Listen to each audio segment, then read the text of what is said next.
दिल्ली प्रदेश अध्यक्ष अनिल चौधरी ने बीजेपी और आम आदमी पार्टी पर प्रदूषण को लेकर साधा निशाना। अनिल चौधरी ने कहा है कि दिल्ली के अंदर प्रदूषण के 3 देर हैं, जहां पर काफ़ी मात्रा में गंदगी फैली हुई है। 15 साल से एमसीडी में बीजेपी सरकार रही, वहीं दिल्ली सरकार प्रदूषण को लेकर नए नए वादे करती रहती है, लेकिन दिल्ली का प्रदूषण स्तर काफ़ी खराब है। वहीं अनिल चौधरी ने देश के गृह मंत्री अमित शाह पर भी साधा निशाना। अनिल चौधरी ने कहा, जिस तरह से गृह मंत्री कूड़े से बिजली बनाने की बात कहते हैं, वही पहला प्लांट अभी तक बंद पड़ा है और नया प्लांट का उद्घाटन कर रहे हैं। गंभीर विषय पर हमने आज आपको आमंत्रित किया है और जो विषय है, जैसे जैसे सर्दी जो है दिल्ली की तरफ बढ़ रही है, वैसे वैसे पॉल्यूशन की स्थिति दिल्ली के अंदर बिगड़ती जा रही है। अफसोस इस बात का है, याद होगा एक राष्ट्रीय पार्टी भाजपा के राष्ट्रीय अध्यक्ष जी ग्रामीण मैदान में पंच परमेश्वर नाम का कार्यक्रम करते हैं और पंच परमेश्वर का मुझे आज तक उद्देश्य नहीं पता चल पाया कि किस लिए उन्होंने प्रोग्राम किया था।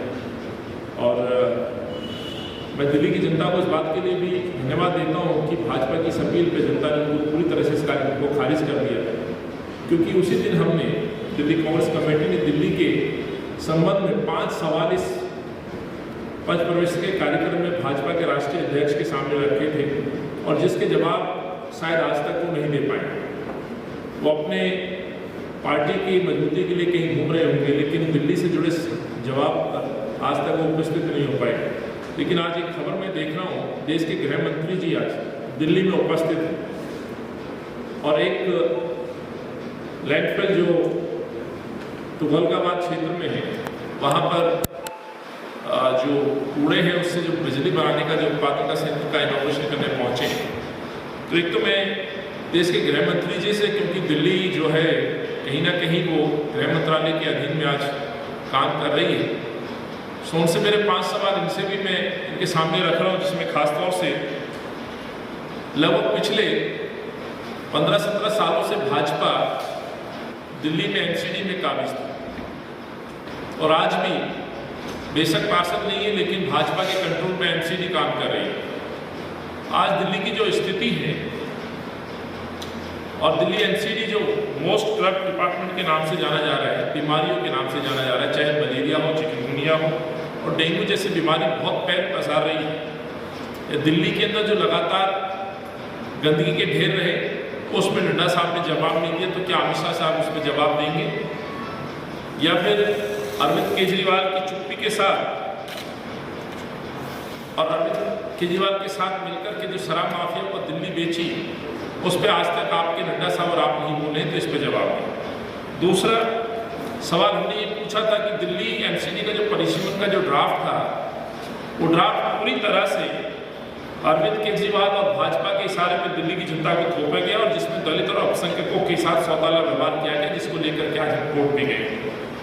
तीसरा सवाल हमारा यह था कि भाजपा ने वादा किया था और आम आदमी पार्टी ने अपने मैनिफेस्टो में सफाई कर्मचारियों के नियमितीकरण को लेकर के वादा करके आए थे और अपने घोषणा पत्र संकल्प में भी कहा गया था, उसको क्यों नहीं निभाया? इसका जवाब आज तक हमें नहीं मिला। जहां सफाई कर्मचारी थे, वहीं शिक्षा, स्वास्थ्य, यांत्रिक जैसे अस्थायी जो कर्मचारी काम कर रहे थे, उनको नियमित क्यों नहीं कराया गया? एक पंच परमेश्वर में जवाब नहीं मिला, तो आज मैं अमित शाह जी से पूछना चाहता हूँ। और प्रश्न नंबर 4 हमने कहा था 2017 में भाजपा के यही बड़े नेता थे, आज गृह मंत्री भी हैं, इन्होंने कहा था कि दिल्ली को यदि डायरेक्ट एमसीडी को डायरेक्ट पैसा नहीं मिलता है तो हम दिल्ली की कॉर्पोरेशन को मजबूत करेंगे और इनको सीधा पैसा हम देंगे।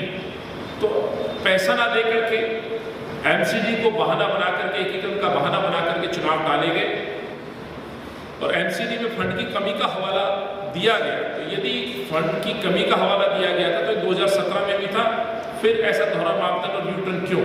इस पर जवाब हमें आज तक नहीं मिला।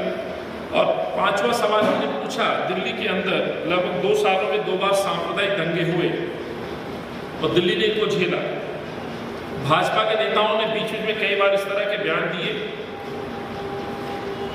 जो दिल्ली की जनता को जोड़ने की बजाय नफरत की आग में एक तरह से घी डालने का काम कर रहे थे।